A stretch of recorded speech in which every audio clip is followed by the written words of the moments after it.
We have been in this war against terror. India की भरपूर कोशिश रही, दुश्मन अनासिर की भरपूर कोशिश रही कि पाकिस्तान को एज अ रोग स्टेट स्टैब्लिश किया जाए।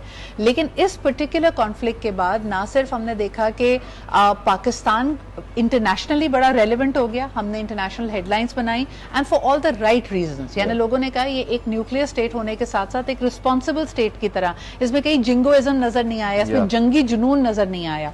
मुझे ये लगता है, मैं नोटिस करती हूँ पाकिस्तानियों को, जो हमारा कॉन्फिडेंस है इन स्टेइंग इन पाकिस्तान, एक्सेलिंग इन पाकिस्तान, वो बहाल हुआ है। देखिए, एक शॉर्ट टर्म एक यंग पर्सन से तो आप उम्मीद रखें कि वो मीम आएगी करेगी, लेकिन आप ओवरऑल देखें कि मुझे ये एटलीस्ट महसूस होता है कि we have come out to be stronger in that. Sidra, आपका क्या ओपिनियन है?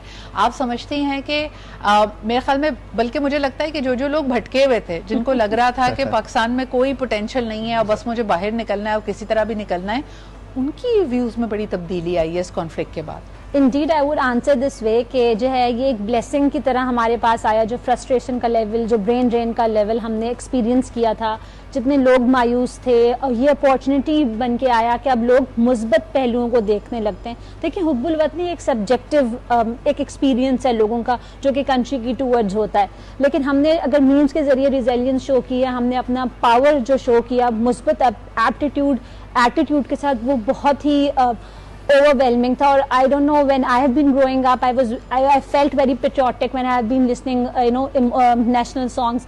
तो अब जिस तरीके से नए गाने आए या लोगों ने लिखा कि माँ की दुआ होती है तो बेटे गाजी होते हैं, ISPR के जिस तरह से म्यूजिक आ रहा था, या जिस तरह नेशनल मीडिया ने परफॉर्म किया, बिहेव किया, रिस्पॉन्सिबली चीज़ों को एड्रेस किया, वो आई थिंक बहुत बहैसियत कौम हमारे लिए बहुत ही इमोशनल है और बहुत ही प्राउडफुल है कि हम इन तमाम चीज़ों को इतनी बहादुरी से एड्रेस करते हैं। जब सिंदूर लॉन्च हुआ और जहां हमारी लोगों ने इस पे रिस्पॉन्स किया, जिस तरह हमारे मीडिया ने रिस्पॉन्स किया, हमारी सेलिब्रिटीज़ ने रिस्पॉन्स किया, हमारे एक्टर्स ने रिस्पॉन्स किया, पॉलिटिकल पार्टीज ने किया, स्टेक होल्डर्स ने किया, एक इंडिविजुअल ने जिस तरीके से कौम ने इसके ऊपर रिस्पॉन्स किया, आई थिंक एक रेजिलिएंट और एक ग्रोथ माइंडसेट अप्रोच है। देखें कि इंडिया ने थ्रू देयर कल्चरल वॉरफेयर, इसको मैं वॉरफेयर इसलिए कहती हूँ because they try to take over the world and they do a great job at creating these wonderful stories and movies, और उसका अब एक बहुत बड़ा पोर्शन डेडिकेटेड हो गया एंटी पाकिस्तान नैरेटिव के ऊपर।